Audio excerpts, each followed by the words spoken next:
Olá, meus irmãos. Olá, João Batista. Tudo bem com vocês? Um bom dia para todos.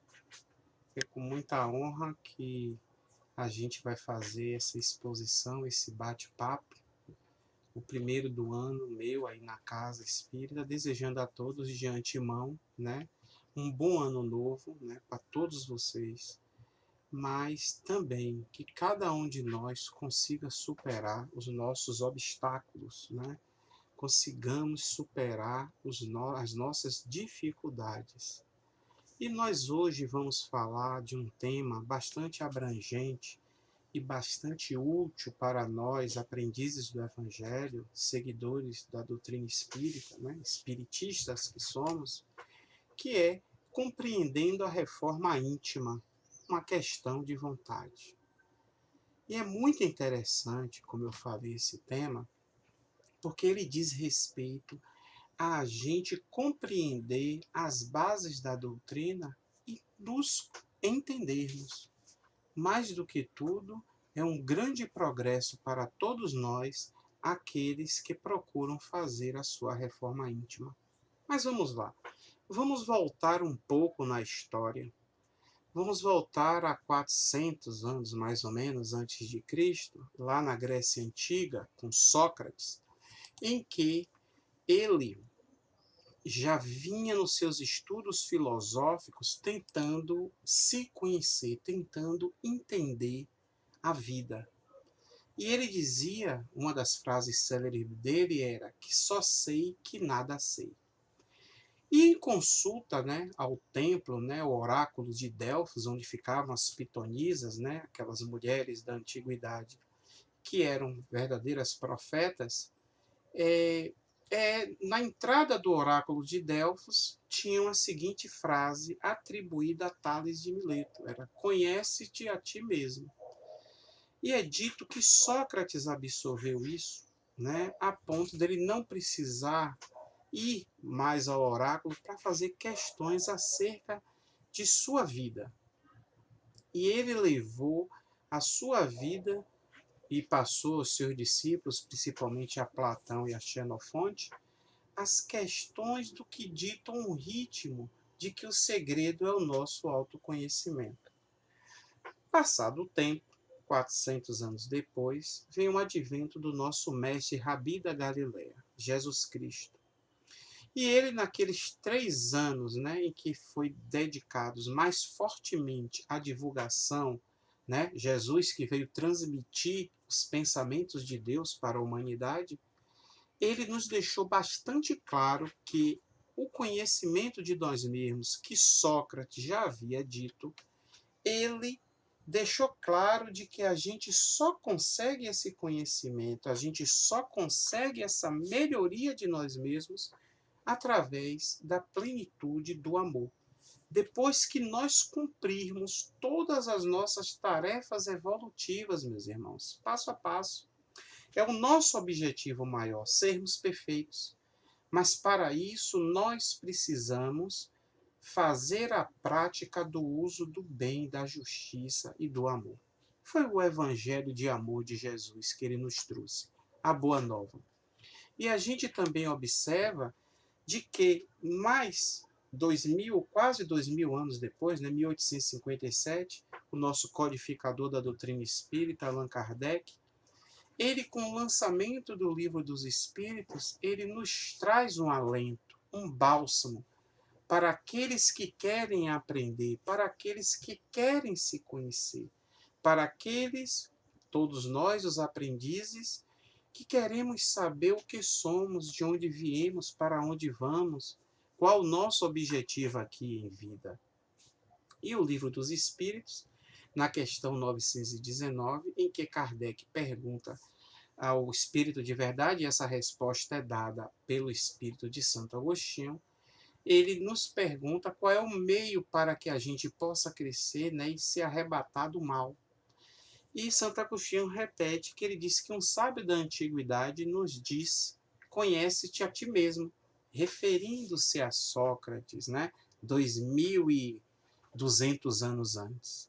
Kardec, muito inteligente, ele diz que entende o que significa essa frase, esse texto, mas qual era o caminho mais prático para se conseguir, né, esse conhecimento? E Santo Agostinho belíssimamente dá uma resposta que, resumidamente, ele diz: façam como eu fazia quando da minha encarnação aí na Terra.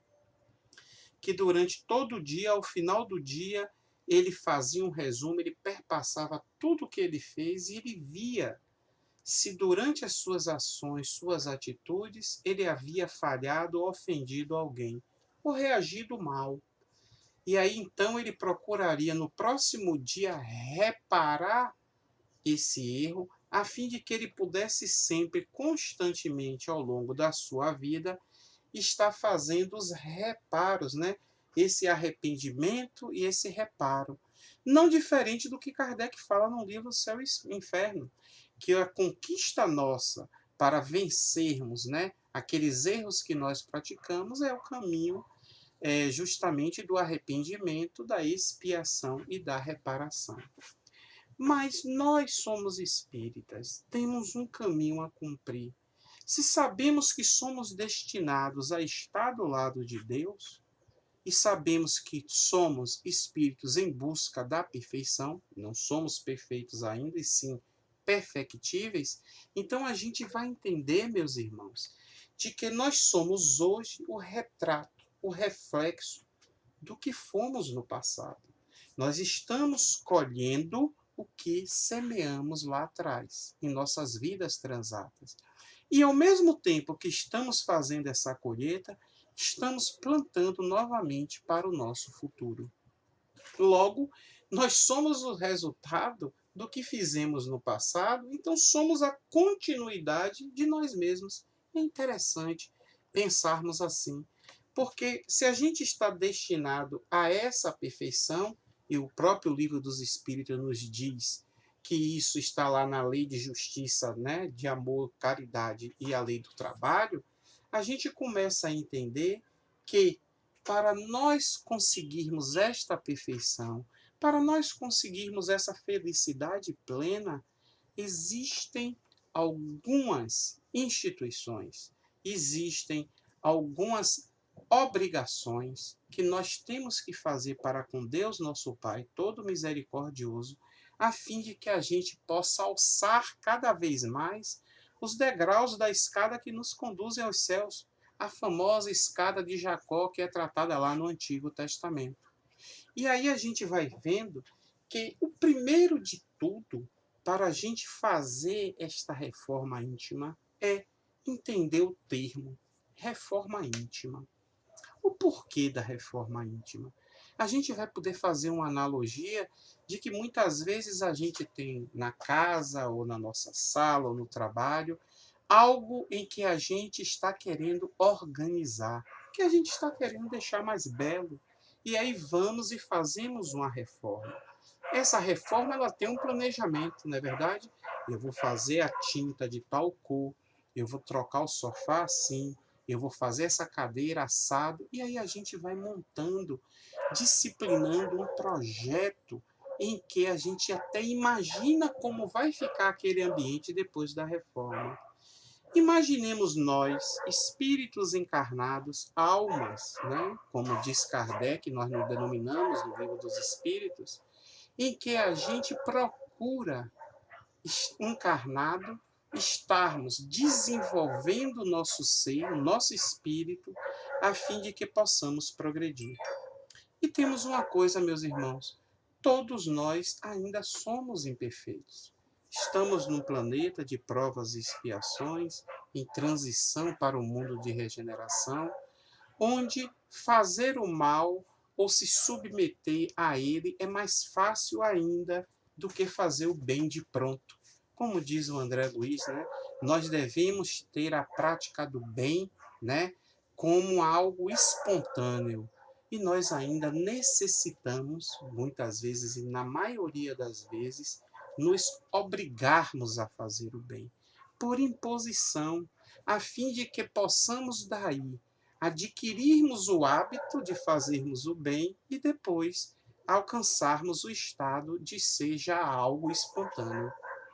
Mas, pois bem, essa reforma do nosso ser, ela está diretamente ligada às modificações que a gente tem que empreender no nosso espírito para que ele se torne melhor a cada dia.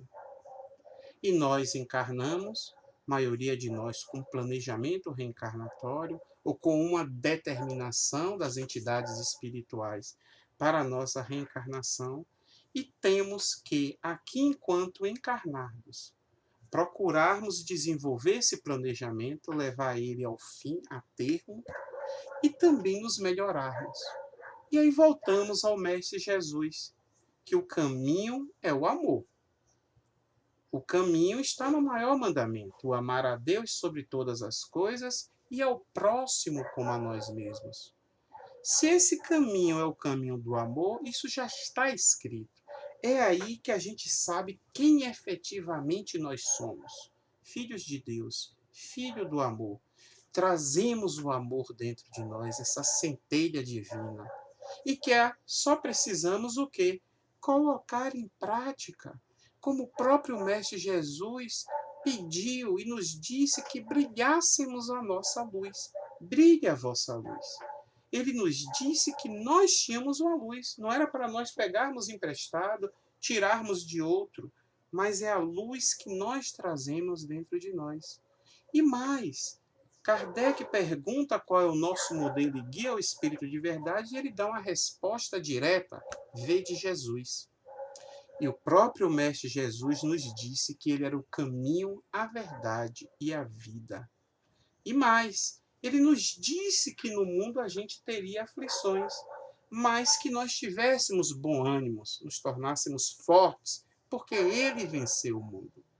Então, meus irmãos, no momento em que nos reconhecemos como espíritos imortais e sabemos o que nós aspiramos, nós encontramos as dificuldades do caminho e que, via de regra, fomos nós mesmos que as produzimos no passado, seja nessa vida, seja em vidas transatas. Então, faz-se necessário para nós, seres humanos, nos organizarmos, nos disciplinarmos interiormente, nos reformarmos intimamente.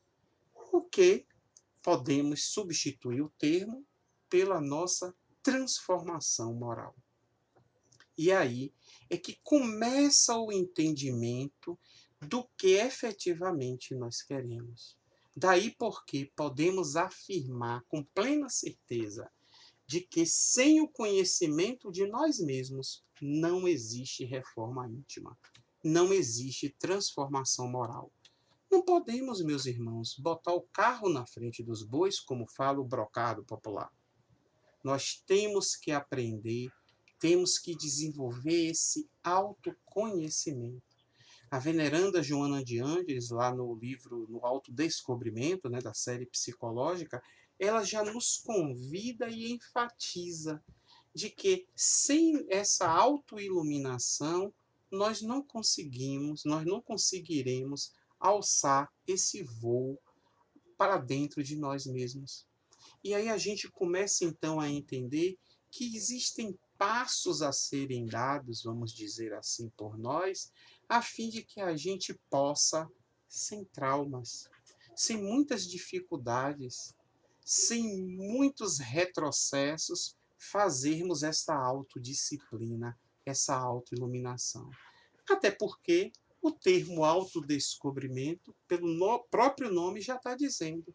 Descobrir é tirar o véu, mostrar o que está coberto. É algo que já existe. Nós não inventamos. Então, o autodescobrimento é nós conhecermos a nós mesmos, como disse Sócrates, algo que nós já somos em essência e que precisamos nos melhorar. Mas o que é que a gente precisa para isso? E aí é a segunda frase que dá título a essa nossa conversa, uma questão de vontade. Meus irmãos, tudo que nós vamos comentar aqui nessa nossa conversa passa pela vontade de querer. Como diz o espírito Erasto, ou Lacordaire, não me lembro aqui agora, no Evangelho segundo o Espiritismo, na leitura do amor, porque se nós não tivermos a vontade de querer, nada será feito. E Emmanuel, lá no livro Pensamento e Vida, ele diz como a vontade age. Ele nos mostra como ela é superior a tudo. Tanto que ele faz uma comparação do mapa mental do ser humano, em que está o pensamento, os ideais, as definições, os prazeres, mas acima de todos, no departamento dessa empresa, está a gerência, está o comando da vontade. Sem a vontade, nós não conseguiremos emplacar, não conseguiremos dar o primeiro passo. Não temos como dinamizar essa nossa proposta de libertação. E é interessante o termo libertação, porque é justamente isso que a reforma íntima nos propõe, a nos libertarmos, né? Desacorrentarmos dos primarismos animais que ainda trazemos, dos nossos vícios, daquelas questões deletérias que nós trazemos conosco. E tudo isso dentro, óbvio, do aspecto moral. Porque as nossas mazelas morais, nós vamos conseguir vencê-las através desse trabalho de reforma do nosso interior. As mazelas físicas, e que muitas delas são decorrentes das morais, a gente resolve com remédios humanos, né? Mas a gente tem que entender de que, se nós estamos fadados ao crescimento, então significa que nós temos os instrumentos necessários para alçarmos esse voo. Não é verdade? Verdade. Porque o próprio Mestre Jesus nos disse que o fardo não é maior do que o que a gente possa suportar. E aí a gente começa a entender de que, se nós pararmos para desenvolver, para reflexionarmos acerca da nossa tarefa de vida, a gente vai ver que, para algumas pessoas, a reencarnação, como eu falei, ela foi compulsória. Para outras, teve um planejamento. Mas, ainda assim, no véu do esquecimento, quando aqui adentramos neste planeta, nós, muitas vezes, ainda, né, sucumbimos diante dos vícios, diante das questões materiais, né? A observação é muito própria do que os espíritos nos trazem na literatura espírita, porque a gente fica com a visão não muito clara daquilo que nós temos por fazer. E por que essa visão se torna turva? Porque nós saímos do caminho do bem. Via de regra, meus irmãos, 100% das vezes, o orgulho, o egoísmo, de alguma forma, ainda que sutil, ainda consegue nos controlar. E essas dificuldades a serem transpostas, elas estão lá na questão da maturidade psicológica, na preguiça, né, no desânimo, né? Elas vão se mostrando, né? E se a gente fosse fazer um catálogo delas, estaria lá naquilo, nos 7 pecados capitais, do orgulho, da avareza, da volúpia, né? E aí a gente vai vendo que, apesar de estarmos no caminho da evolução, nós temos que ter a vontade de querer se melhorar. Nos é dado, como sabemos, duas ajudas, 2 instituições. Uma é a misericórdia divina. É Deus, nosso Pai, que sempre está ao nosso lado, a nos dar o apoio necessário, a compaixão, né, incondicional em cima daquilo que tudo fazemos. E o outro é o nosso livre-arbítrio. Nós temos essa liberdade de fazer ou não aquilo que nos propomos. Mas, óbvio que essa liberdade, ela nos dá algo que é muito mais real e muito mais, vamos dizer assim, importante, que é a capacidade de nós sermos responsáveis. É o desenvolver a nossa maturidade espiritual. E aí a gente vai observando aqui no mundo dos encarnados que a gente vai ter obstáculos de todo tipo, né? É a educação que a gente vai receber, é o meio em que a gente vai transitar, a família que nós chegamos, a sociedade em que nós estivermos, né?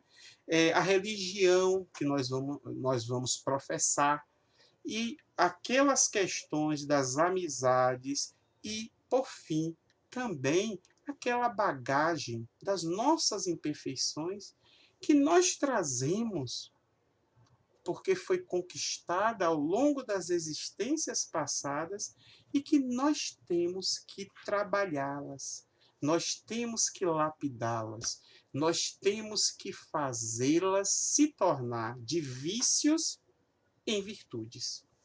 Então, o trabalho nosso, enquanto na reencarnação, é se melhorar a cada dia. Mas essa fonte que nós emanamos e que nós vamos conquistando durante a nossa encarnação está dentro de nós.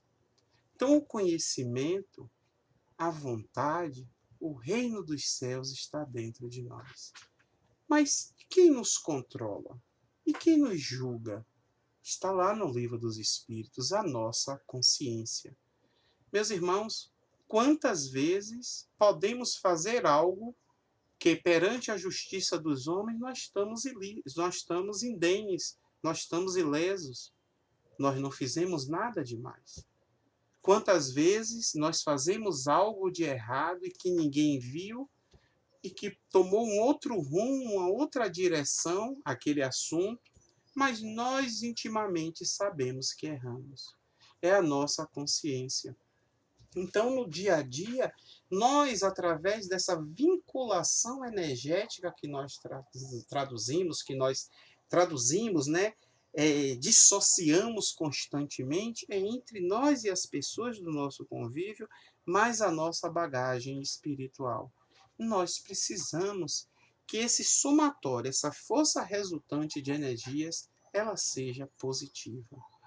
E para isso, meus irmãos, nós temos que procurar ter uma estabilidade, uma harmonia interior. Porque se nós não tivermos esta harmonia, nós não conseguiremos, de hipótese alguma, fazer um lastro, adquirir uma envergadura moral para até mesmo cumprir o nosso planejamento reencarnatório. E aí a gente começa então a entender que para o espírito encarnado, essas dificuldades elas fazem parte do seu processo de crescimento. Vamos voltar lá atrás? 2000 anos atrás, o Mestre Jesus nos disse que o maior mandamento seria amar a Deus sobre todas as coisas e ao próximo como a nós mesmos. Então aí nós já temos um caminho em que nós sabemos que fazer o bem, praticar o amor é o caminho. E aí a gente começa a entender de que ficamos neste corre-corre do dia a dia, para cima, para baixo, vai ali, volta, e muitas vezes, eu não tive tempo, eu não pude, a gente não consegue agir rotineiramente no bem.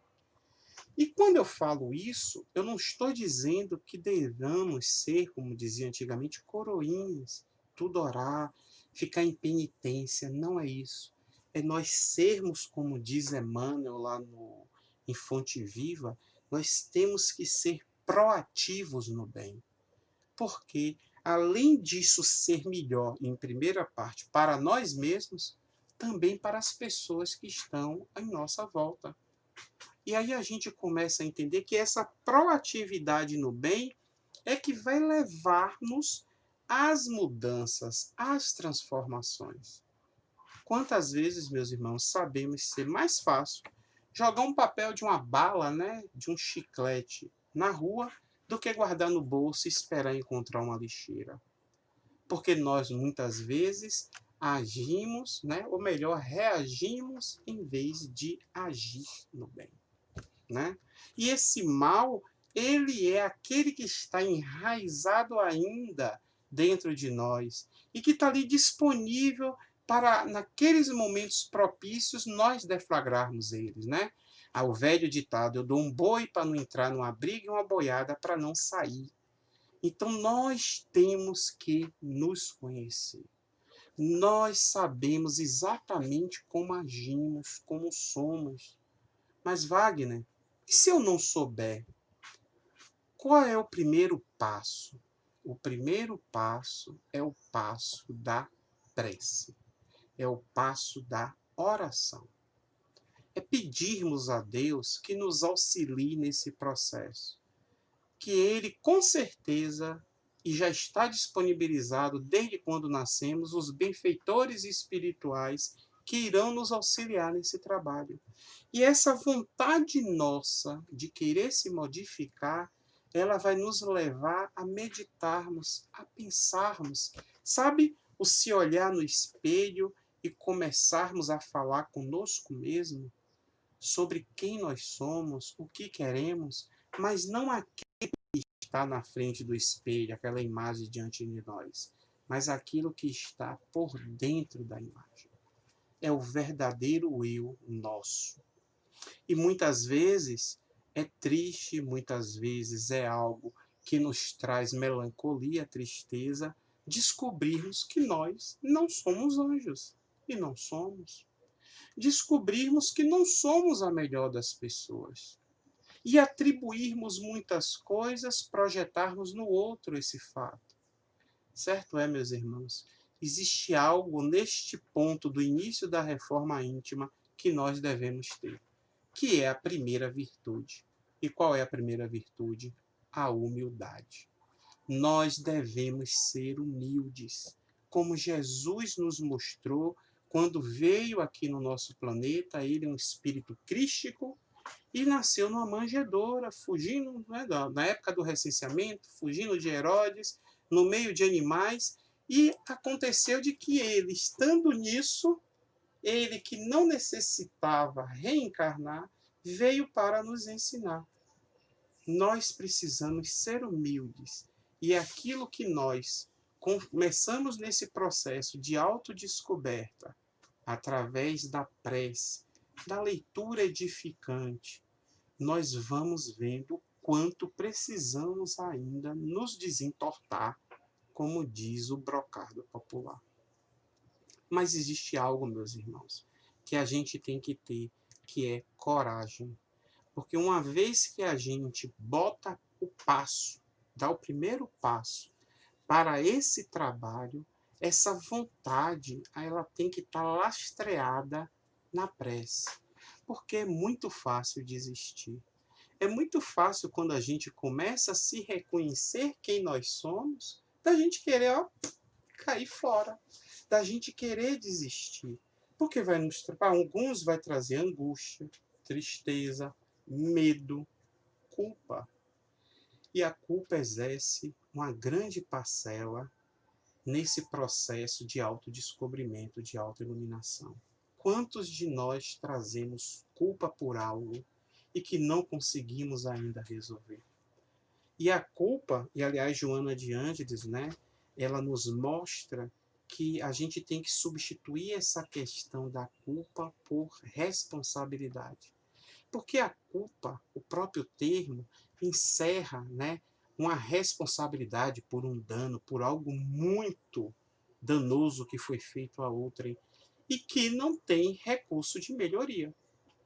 E quantos de nós trazemos culpas, né, autopunições, autocondenações interiores ao longo de várias encarnações? Quantos de nossos irmãos estão há algumas encarnações estagnados no seu processo evolutivo, justamente porque não consegue se libertar dessa culpa, não consegue entender de que aquilo de errado que foi feito já foi feito e que cabe, vou repetir novamente, a nós, como está lá no livro Céu e Inferno, se arrepender. E um momento em que a gente se arrepende, meus irmãos, aqui cabe até um parêntese. O arrependimento é a gente ter a consciência do erro que a gente fez. É saber de que a gente realmente falhou, mas que a gente pode dar a volta por cima. E uma vez que a gente se arrepende, a gente vai para aquele processo de expiação, que é aquele processo da gente se quitar, da gente purgar o nosso erro. Aquilo que a gente fez a outra, nós precisamos entender em nós o que foi que a gente provocou no outro. Porque uma vez que isso aconteça, nós vamos entender o quão foi danoso para o outro, porque eu senti na própria pele. Mas, vamos dizer assim, dentro do nosso eu, porque somos espíritos imortais. E nós, o melhor de tudo é, depois da expiação, não tornar a fazer. É a gente sair com uma atitude melhor. E aí vem o terceiro passo, que é a reparação, a reabilitação. É nós termos esforços em fazer o bem, porque nós pagamos o mal que a gente fez no passado com o bem que a gente faz hoje. E uma vez nesse processo, nós conseguimos, nessa equação matemática divina, se quitar, se zerar. Não, não zera. Nós saímos melhores. A misericórdia divina, ela faz isso. No momento em que essa reparação, esse processo é feito com sinceridade, essa reparação, ela se transforma num bônus para nós. Então, no momento em que nós temos esse processo para nos livrarmos da culpa, o arrependimento, como eu disse, é o caminho. Porque a maioria de nós tende a ir pelo caminho do remorso. E o remorso é aquela autocondenação que fica remoendo dentro de nós. Como diz Emmanuel, né? O remorso, ele é um lampejo divino em nossa consciência pesada pelo ato errado que cometeu. Lá no livro Pronto Socorro, escrito por Chico Xavier. Então a gente vai entendendo de que nesse processo nós precisamos de amor. Ué, foi o que Jesus disse. O caminho é o amor. Então, comigo mesmo, que eu me culpo, que eu trago dentro de mim esses conflitos. E muitas vezes, meus irmãos, conflitos de coisas que nós não chegamos a cometer, a fazer. Exatamente, acreditem. Muitos de nós sofremos há várias encarnações por algo que não chegamos a cometer, mas que lá atrás, pela sociedade, pela religião da época, nos foi imposto a culpa, né? O pecado, o erro, né? Que íamos arder no fogo do inferno, que era proibido isso ou aquilo. E nós, por falta de conhecimento, acreditamos e trazemos essa mágoa, essa má água dentro de nós. E o pior é que essa mágoa, esse sentimento que trazemos dentro de nós, como diz Joana de Ângeli, tóxico, ele só faz arder dentro de nós e nos impedir de caminhar. Enquanto que o amor, que é a solução, que está ali para e passo, inúmeras vezes passa ao nosso lado. E nós não temos forças sequer para trazê-lo, para pedi-lo que se achegue a nós. Porque nós não conseguimos nos perdoar. Nós achamos que aquele erro é imperdoável. E fazemos dentro de nós o nosso próprio juízo, o nosso próprio tribunal, a nossa própria condenação. E o caminho, meus irmãos, não é esse. O caminho é que na reparação nós estejamos libertos, nós estejamos livres para partir, para continuar na nossa jornada. Porque no nosso caminho, enquanto espíritos imortais, os tropeços, eles vão acontecer. Mas vai acontecer também, depois dos tropeços e das quedas, os levantes, os soerguimentos. Então, a culpa, ela tem que ser tratada com a terapia do auto-perdão.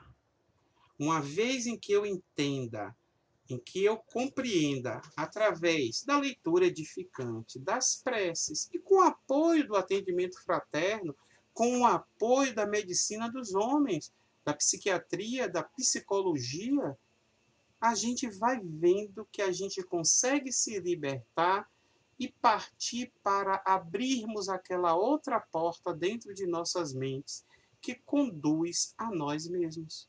Para entendermos então, porque a culpa não deixava, sabermos quem nós somos e sabermos das nossas capacidades, sabermos o que nós nos propomos e do que somos capazes de fazer.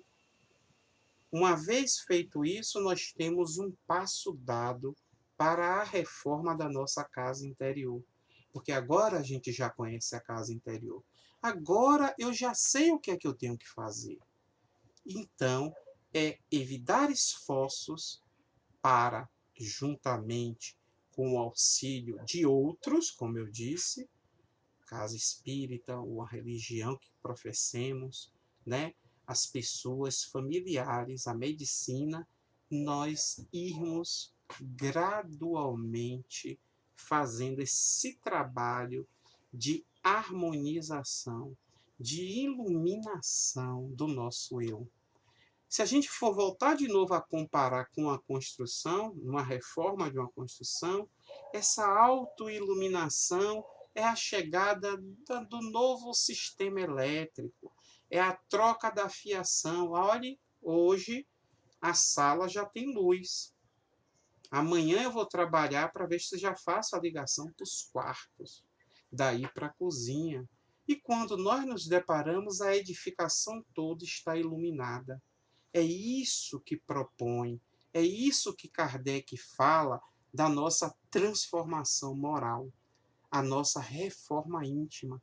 E para nós trabalharmos, essa vontade que nós temos que ter, ela passa a ser algo a enfrentar. Porque o grande desafio é justamente enfrentarmos a nós mesmos, porque nós somos seres conscientes e inteligentes. Nós sabemos driblar a nós mesmos. Nós sabemos nos enganar. Sabe a questão dos vícios? É aquela historiazinha de só hoje, pronto, acabou. Só vou fazer mais uma vez. Não, amanhã eu paro. Pronto, zerou, não faço mais. Meus irmãos, a questão da tomada de decisão quanto à nossa modificação moral, ela tem que realmente ter uma vontade muito forte e ser de uma só vez. Uma só vez no intuito de que a gente adota aquela imperfeição a vencer e ali a gente tem que se segurar. E haja prece. Haja força de vontade. Haja leitura edificante. Haja prática do bem, proatividade. Lembremos de Paulo, fé, esperança e caridade, mas das três, esta última é a mais importante. É a prática do bem, é o amor em movimento. É o começar de baixo. Nós não somos anjos, como eu disse. Então a gente vai devagarzinho trabalhando no bem, para a gente ir se livrando dessas tendências de reagir mal àquilo que nos fazem. Né? O finado, eu me esqueci o nome dele agora, ele nos diz uma coisa muito interessante, mais tarde eu me lembro, que ele diz que o grande mal que nos faz mal não é o mal que nos fazem, e sim o mal que nós fazemos quando reagimos mal a esse mal que nos fazem. E é verdade, porque procede, como disse Jesus, do nosso coração, é o mal que sai da boca. E aí a gente vai observando que a vontade, ela dita os nossos pensamentos. E, por consequência, ela plasma as nossas ações. O que nós falamos, o que nós pensamos, o que nós fazemos, está diretamente ligado à nossa vontade. Fazemos o que nos compraz, o que ainda gostamos, ainda que seja algo errado. Mas temos que ter a humildade, a primeira virtude, de aceitar que ainda somos assim, mas que vamos melhorar. Porque se nós não chegarmos nesse estágio do início da nossa reforma íntima, de termos a humildade de aceitarmos os nossos erros, os nossos vícios, não há o que reformar. Porque se eu considero que está tudo bonito, está caindo aos pedaços a casa, todo mundo está falando, e aqueles que convivem com nós vêm, olha, Wagner, aquela sua atitude assim não foi legal não. Olha, eu vi quando você fez isso, por quê? E Emmanuel diz que a gente, em nossa vida, a gente não dá exemplo, não é para nós, não.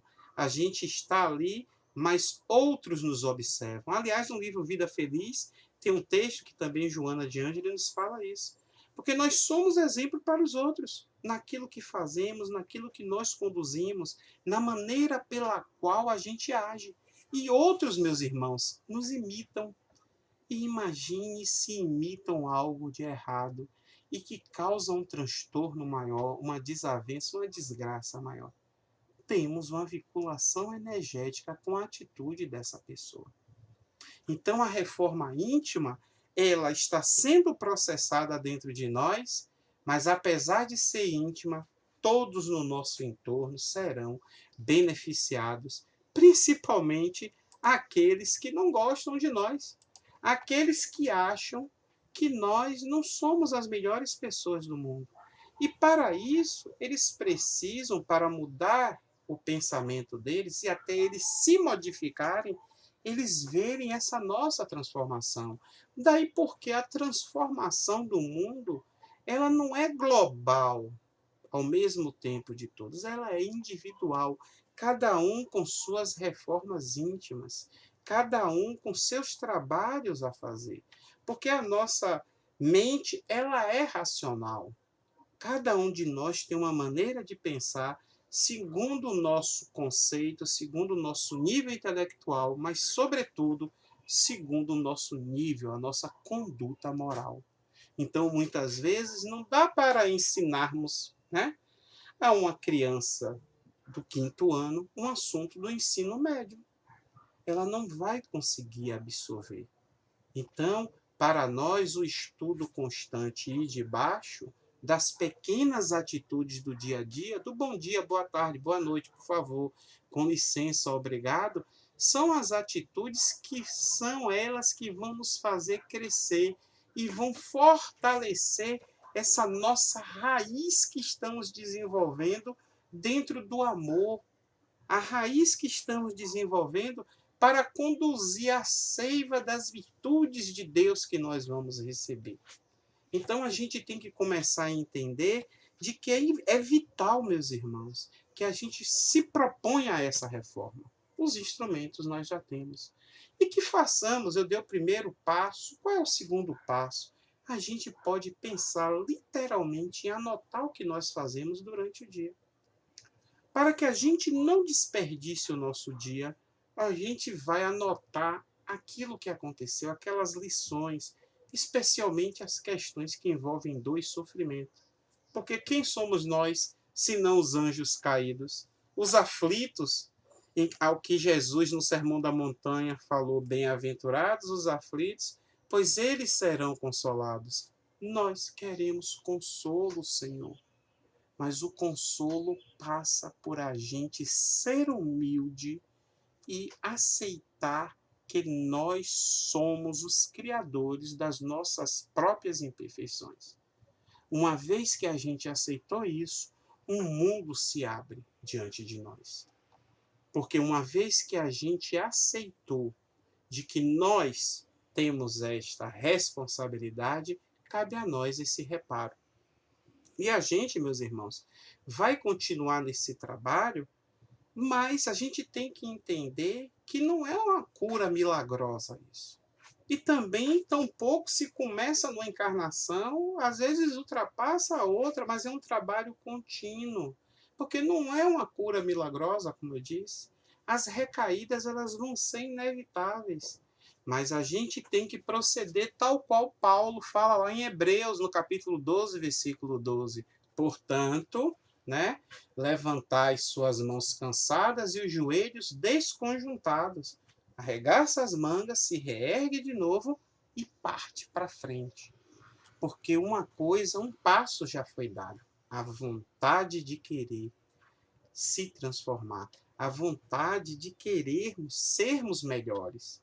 E aí eu acho interessante de que nessa questão dessas atitudes que nós devemos tomar para essa nossa reforma íntima, né?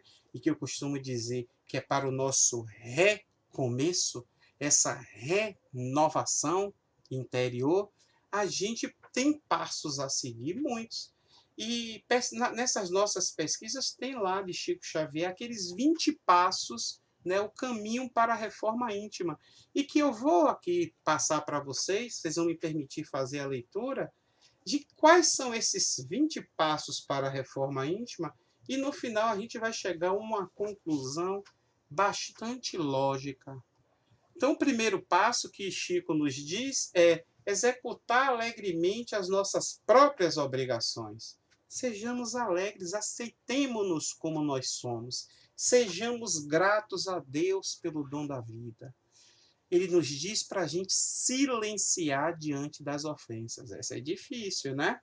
Mas a gente tem que aprender a ficar de bico calado e trazermos para que essas ofensas elas batam e não ecoem dentro de nós, para que elas se diluam e não se adentrem diante de nós. A gente deve esquecer o favor prestado. A gente tem que esquecer de que se a gente fez um bem para alguém, a gente não tem que esperar um tapinha nas costas de agradecimento ou se irritar se a pessoa não agradecer. Não. Nós vamos fazer o bem pelo bem. Nós vamos, então, o quarto exercício que ele diz para a reforma íntima é exonerar os amigos de qualquer gentileza para conosco. Não precisa. O máximo que a gente tem que fazer é a nossa parte. Não vamos esperar um obrigado. A gente tem que procurar, como um quinto exercício, emudecer a nossa agressividade. Não deixar que a raiva, as energias negativas envolvam a nós. Quantas vezes, meus irmãos, nós até saímos de casa, fazemos a nossa oração, estamos de bom ânimo e muitas vezes algo de segundos que fazem com nós, nos diz assim, nos tirou do sério e a raiva se adentra dentro de nós, nos envolve e toda aquela energia positiva cai por terra e aí nós de novo com aquelas energias negativas grudentas, né? Eu costumo brincar dizendo que é igual aquele brinquedinho chamado geleca, quanto mais puxa, mais grudento fica. Então nós temos que emudecer a nossa agressividade. Nós temos que não condenar as opiniões que divergem da nossa. É aquela música, né? A gente tem que aceitar as pessoas como elas são. Cada um está no mundo, num conflito íntimo. Cada um tem um tipo de reforma íntima a ser feita. Não nos cabe querer melar a reforma dele. Então a gente não deve condenar. Se tivermos de dar opinião, que seja uma opinião do bem, incentivadora. Uma opinião em que a gente saiba que a pessoa vai se alegrar e vai procurar ir para frente, se melhorar. Vamos abolir qualquer pergunta maliciosa ou desnecessária. Toda vez que eu falo nesse exercício de reforma íntima, eu me lembro daquela leitura de Emmanuel, lá de Caminho, Verdade e Vida, chamado Más Palestras, a maledicência. Vamos evitar falar mal dos outros, falar desnecessariamente, supor, menino, eu acho que foi assim, nada de entrelinhas, de reticências. Então, se a pessoa fala, se a gente se irrita, a gente vai abolir de fazer qualquer reação. Chico nos diz para a gente repetir informações e ensinamentos sem qualquer azedume. É o nosso progresso. Se nós não achamos que podemos praticar o bem já de uma maneira espontânea, como fala André Luiz, vamos usar de recursos, né? Vamos usar de frases do Evangelho para repetirmos intimamente, a fim da gente conseguir domar o nosso pensamento e, consequentemente, a gente direcionar essa nossa vontade, fazê-la entender o que nós queremos, né? Então, se Deus é por nós, quem será contra nós? Tudo me é lícito, mas nem tudo me convém. Deus é amor, Deus é paz, Deus é caridade. E há diversas frases que nós encontramos nos livros de autoajuda, na Bíblia, no Evangelho, no Antigo Testamento, principalmente os textos das parábolas de Jesus. Nós temos, meus irmãos, que treinar a paciência constantemente. Temos que praticar essa tolerância. Nós temos que ouvir fraternalmente a mágoa dos companheiros, das pessoas, sem querer se mostrar que somos melhores. Vamos ouvir, vamos ter o respeito de ouvir os nossos irmãos e acolhê-los, dar bons conselhos, sem querer se vangloriar, porque esse dia é dele. No outro dia, pode ser nós que vamos querer que um ouvido nos ouça, né? Vamos buscar, sem afetação, o meio de sermos mais úteis. Isso é interessante, porque a gente tem que ser proativo no bem. Mas ainda existem muitos de nossos irmãos que não querem ajuda. Nós não vamos insistir. Ainda não é o momento dele de querer ouvir aquele texto, de querer ouvir aquela frase. Então, deixemos ele no tempo dele. A gente tem que aprender a desculpar sem desculpar-se, né? A pessoa quis magoar a gente e não vai conseguir. E aí a gente usa aquela contrafrase de que a pessoa não se sinta muito culpada, para a gente não transferir a maldade que ela queria passar para nós de volta para ela. Não é um ping-pong em relação à transmissão do mal, e sim que o mal vem e a gente tem que acolhê-lo e transformá-lo em bem. Ele deve morrer aqui. Ele deve ser eliminado. Não dizer mal a ninguém é uma decorrência disso, né? Buscar a melhor parte das pessoas que nos comungam a experiência. Nós temos amigos, familiares, colegas de trabalho, cada um com seus vícios e virtudes. Nós vamos formar um time, nós vamos formar uma equipe no trabalho, um grupo na faculdade para um trabalho. Vamos procurar aproveitar o que cada um tem de melhor. Não vamos procurar ficar expondo os erros da pessoa. Porque no momento que a gente expõe os erros das pessoas, estamos expondo os nossos. Porque a gente consegue perceber aqueles erros porque muitas vezes nós trazemos dentro de nós. Lembrem-se, nós julgamos as pessoas por aquilo que a gente é capaz de fazer. Se eu não tenho conhecimento de algo, como é que eu vou poder julgar? Para eu julgar é porque eu sei de alguma coisa, não é verdade? Então não julgueis para não ser julgados. Vamos procurar nos alegrar com a alegria dos outros, pede Chico Xavier no seu 15º exercício da reforma íntima. É a gente se alegrar porque o nosso companheiro conseguiu trocar de casa, porque ele conseguiu um aumento no trabalho, porque ele conseguiu uma promoção, porque ele trocou de carro, porque o filho passou no vestibular. Nós temos que aprender a desenvolver. Eu não sou ainda assim. Procure vencer a esse desafio de o ser. Porque se a gente não se obriga a isso, a gente nunca vai conseguir largar esse vício. A gente não deve aborrecer quem trabalha.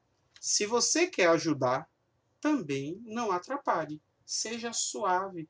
Porque quantas e quantas vezes a pessoa está desenvolvendo um trabalho e nós chegamos botando gosto ruim, como diz o ditado. Ou nós chegamos querendo que ele mude a metodologia do que ele estava fazendo e muitas vezes dá errado. Ou não alcançou o que ele estava pensando. Apesar da gente estar ali querendo dar essa ajuda. O nosso 17º exercício é que a gente deve ajudar espontaneamente, ao sermos proativos. Nós devemos respeitar o serviço alheio. Nós, meus irmãos, estamos vivenciando agora uma pandemia, não é verdade? Nós temos que fazer as nossas orações para conseguirmos vencer o vírus. Vírus esse que é um resultado do plasma, né? Dos fluidos nossos, da nossa psicosfera. E aí a gente ora pelas pessoas que estão adoentadas, pede a proteção a Deus por todos nós. e agradece por aqueles que estão na linha de frente do combate ao vírus. Ah, os médicos. Sim, os médicos, os enfermeiros, os fonoaudiólogos, os fisioterapeutas, os seguranças dos hospitais, os responsáveis pela limpeza, pela higiene, os motoristas da ambulância. Existe toda uma equipe de multiprofissões que estão envolvidas nisso. E em que, se falta uma dessas peças, o trabalho não sai perfeito. Ele é um trabalho fadado ao fracasso. Então, vamos respeitar o serviço de todos. O 19º exercício é que Chico nos diz para a gente reduzir os nossos problemas particulares, os nossos sofrimentos, as nossas aflições. Vamos procurar não nos queixar, não murmurar, não sermos rebeldes, porque isso só faz desgastar energias e prolongar o nosso sofrimento. Então, a gente tem que ser grato, inclusive, como Joana disse certa vez a Divaldo, pelas coisas de ruim que acontecem conosco, porque elas poderiam ser pior do que são, e que faz parte do nosso trabalho de modificação. E, por fim, Chico nos dá o 20º exercício da reforma íntima, que é servir de boa mente quando a enfermidade nos fira, que eu até adiantei. Estamos com a dor, estamos com a doença, não vamos nos amaldiçoar, não vamos rogar praga. Não sejamos rebeldes, sejamos resignados, a fim de que, com essas energias, nós possamos vencer, ultrapassar o nosso sofrimento, meus irmãos. Então, com esses exercícios, a gente chega a uma lógica de que todos eles são derivações da proposta de amor que o nosso Mestre Jesus nos passou. Repare, todos versam na benevolência, na caridade, não é verdade? Todos estão ali falando de sermos proativos no bem. Todos estão falando ali de nós deixarmos de ser orgulhosos, deixarmos de ser egoístas, prepotentes, vaidosos. Então, a reforma íntima, ela passa a ser algo em que, na verdade, é um caminho, é um ensino contínuo do nosso caminho para a perfeição. Então, a gente chega a uma conclusão de que a reforma íntima, ela não se acaba, ela não termina. Por quê? Porque ao longo do tempo em que estamos nos erros, nós temos que repará-los e vamos nos modificando. Então, enquanto temos algo a purgar e a nos melhorar, o crescimento é constante, até chegarmos à perfeição. E aí nós vamos ter novos desafios, desafios do bem, desafios de grandes tarefas que o Deus vai nos propor, a divindade nos propõe.